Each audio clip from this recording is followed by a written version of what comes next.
syaitan dalam membagikan manusia kepada perkara-perkara yang jahat, dan itu tidak akan tercapai melainkan dengan mengurangkan makanan, iaitu kepada kadar yang biasa ditetapkan pada setiap malam jika dia tidak berpuasa. Adapun jika dia menimbulkan apa yang sepatutnya dia makan pada waktu pagi dan petang ketika dia berpuasa, maka tidak ada sebarang manfaat daripada puasa yang dikerjakannya, bahkan adalah sebahagian daripada adab berpuasa. Tidak banyak tertidur pada waktu siang sehingga dia merasakan lapar dan haus, dan rasakan kelemahan badannya, dan dengannya berhasillah hati yang menjadi suci.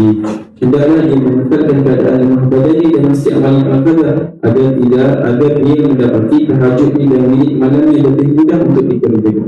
Mudah-mudahan syaitan tidak lagi dapat melalaikan hatinya, maka dapatlah dia melihat Malakutus sama berhubungan dengan ini. Laylatul Qadar adalah sebuah ibarat kepada sebuah malam di mana sebahagian daripada perkara-perkara baik disingkatkan, dan inilah yang maksud dengan firman-Nya, inna anzalnahu fi lailatul qadar. Maksudnya sesungguhnya kami telah menurunkan Al-Quran ini pada malam Al-Qadar.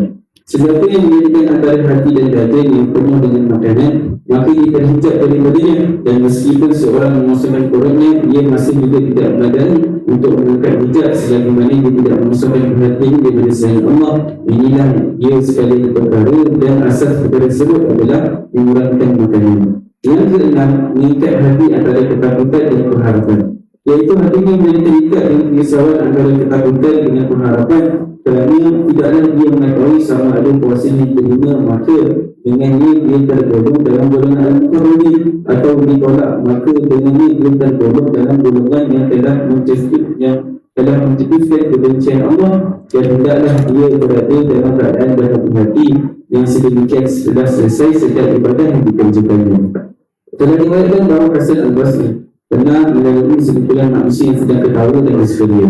Jadi berkata kepada mereka, sungguh Allah telah menjadikan bulan Ramadan sebuah pertandingan untuk makhluknya, di mana manusia saling berlumba-lumba melakukan taatan kepadanya.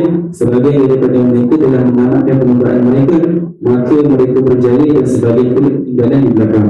Maka mereka merugikan diri sendiri, maka tidak ada kebalikan yang lebih menghairkan daripada orang-orang yang membahagiakan masa dalam gelap ketawa pada hari di mana berjayanya orang-orang yang terawal dan ruginya orang-orang yang kalah. Demi Allah, jika Allah meningkatkan penutup rahsia, pasti kamu akan mendapati seorang muhsin sibuk dengan amal baiknya, dan seorang jahat dengan kesalahannya. Dalam pengerti kata yang lain, kegembiraan seorang yang puasa diterima akan menyebutkan daripada berfoya-foya, dan penyesalan seorang yang amalan ditolak yang menutup pintu kegembiraan sehingga ketawa menjadi mustahil baginya. Diriwayatkan daripada Al-Hannaf bin Qais bahawa telah dikatakan kepadanya, engkau seorang tua dan berpuasa akan menjadi engkau lemah. Dia menjawab, sesungguhnya aku sedang mempersiapkan diriku untuk sebuah permusafiran yang panjang. Sungguh bersabar atas ketaatan kepada Allah adalah lebih mudah daripada bersabar atas azabnya, dan kata-kata inilah yang mencerminkan makna dalaman amalan puasa. Masya Allah. Enam puasahan, 6 kategori untuk seseorang dapat meraih saudul khusyuk. Maksudnya dalam hal ini tak seorang pun daripada muslim mukmin yang akil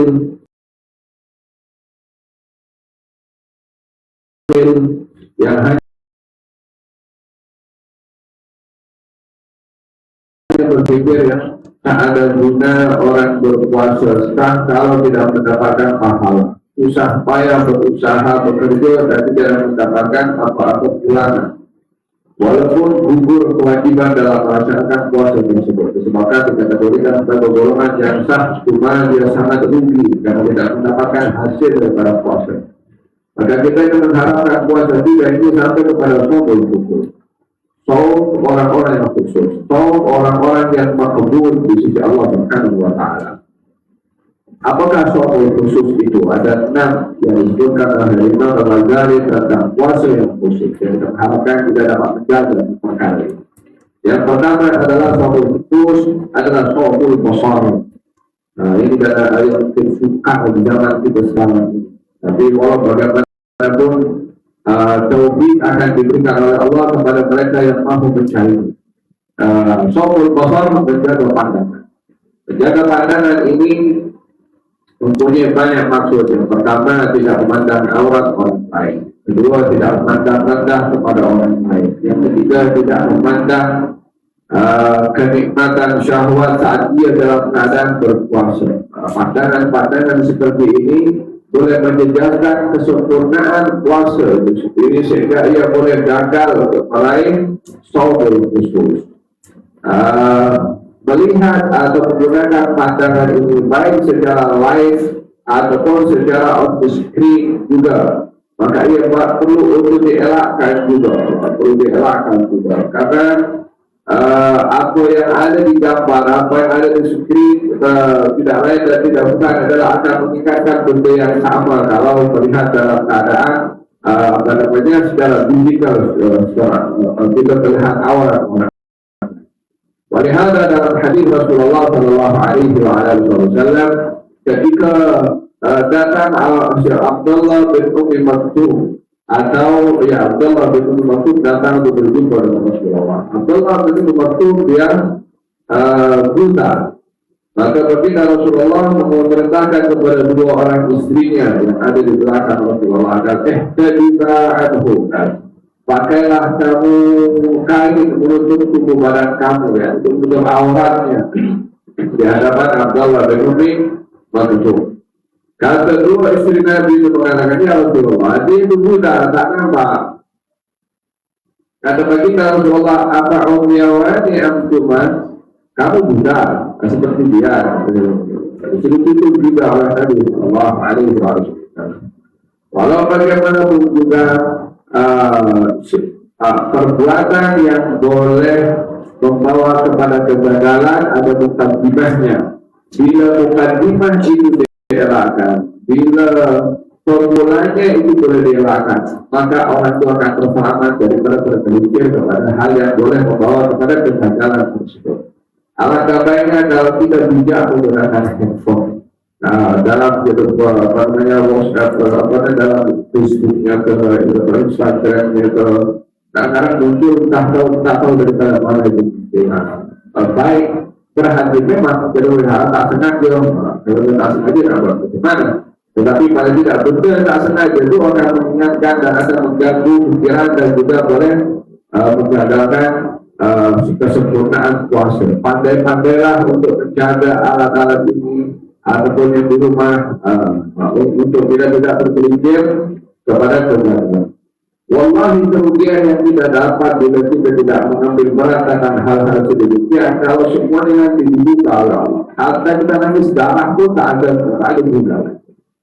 So untuk apa kita mencari excuse dengan alasan-alasan tertentu kalau pada akhirnya kita akan rugi nanti di sana, yang kita tak boleh untuk balik lagi untuk kita perbetulkan keadaan. Baik daripada sekarang kita susah, yang penting di sana kita tolong akan mendapatkan satu kesempurnaan balasan yang baik dari Allah Subhanahu Wa Taala, supaya kita lebih menjaga lebih daripada kita mencari alasan di kemudian hari. Hal-hal yang pertama, sopul puasa didapatkan oleh Nabi maka bahagian daripada panahnya iblis. Barang siapa menjaga akan diberikan manisnya iman dalam hatinya oleh Allah Subhanahu Wa Taala.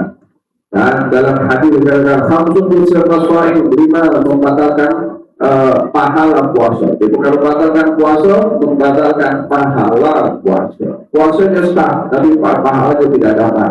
Apa itu diantaranya adalah an-nadharu bisyahwat, melihat dengan hal yang syahwat, baik screen ataupun jalan fisikal. Elakkan, jaga ini. Bayangkan setiap kali kita menggunakan mata itu kepada hal-hal yang haram, kerugian besar yang akan ditanggung oleh kita dan juga akhirat oleh Allah. Yang kedua, untuk kita meraih saumul khusus, puasa yang sempurna adalah menjaga lisan.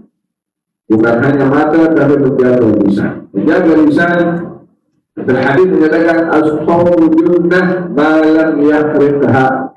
Puasa itu perisai bagi seseorang selagi tidak dilumbangi perisai. Perisai itu kalau besar macam ni, tertutup kuat, maka panas tak boleh kena, tombak tak boleh kena, kita pun selamat. Tapi kalau perisainya lubang, lubangnya pun besar, sama saja tak guna perisai, panas kena, tombak kena, pistol pun kena, apa guna dia juga perisai kalau pada akhirnya akan Karena sejatuh juga malam yafridha, selagi tidak dilubangi itu perisai. Dengan apa dilubangi wahai Rasulullah? Bikadzibin au namimah, atau ghibah, dengan dusta dan juga mengumpat. Kita pun dekat mana teknologi sekarang ada internet, ada program. Namanya program mengumpat, program gosip. Paling ramai orang menghadirkan itu. Ini bukan iklannya yang begini mau nanti program itu, bukan. Ini dosa. Yang buat akan tanggung dosa semua orang yang share, yang itu juga, yang share lebih bodoh daripada yang buat, karena ada tahu betul itu kami itu ikut juga gitu. Nah itu ada berkenaan dengan bagaimana menjaga lisan, tidak dengan al-ghibah, dengan dusta atau